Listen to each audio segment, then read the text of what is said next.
अचलपूर मतदारसंघातील Paratwada आगारातील S T बसेसची भंगार अवस्था पाहता येथील प्रवाशांना अत्यंत त्रास व गैरसोय होत असल्याचे पाहून एस टी विभागासह आमदार यांनी शासन दरबारी नवीन एसट्यांची मागणी केली होती।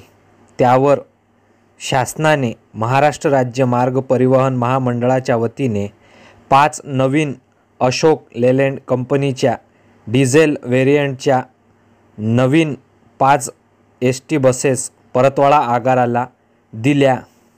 बुधवारी त्यांचे विधिवत पूजन व उद्घाटन अचलपूरचे आमदार प्रवीण तायडे यांच्या हस्ते करण्यात आले। यावेळी आमदार प्रवीण तायडे यांनी मतदारसंघाच्या नागरिकांच्या व प्रवाशांच्या सोयीसुविधेसाठी मी निरंतर कार्य करणार असल्याचे त्यांनी उद्घाटन प्रसंगी उपस्थितांना सांगितले।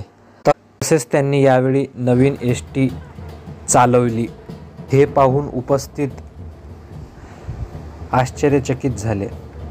या उद्घाटन प्रसंगी एस टी विभागाचे योगेश ठाकरे विभागीय वाहतूक अधिकारी अमरावती, स्वप्नील धनाड यंत्र अभियंता अमरावती, जीवन वानखळे आगार व्यवस्थापक परतवाडा, मसूद खान विभागीय अध्यक्ष एस टी कामगार संघटना सह एस टी विभागाचे अधिकारी कर्मचारी उपस्थित होते। त्याच प्रकारे भाजपा पक्षाचे पदाधिकारी कुंदन यादव, अंकुश सिरस्कार, रुपेश ढेपे, विशाल काकड, प्रवीण तोंडगावकर, गौरव रघुवंशी सह परतवाडा आगार येथील प्रवासी मोठ्या प्रमाणात उपस्थित होते।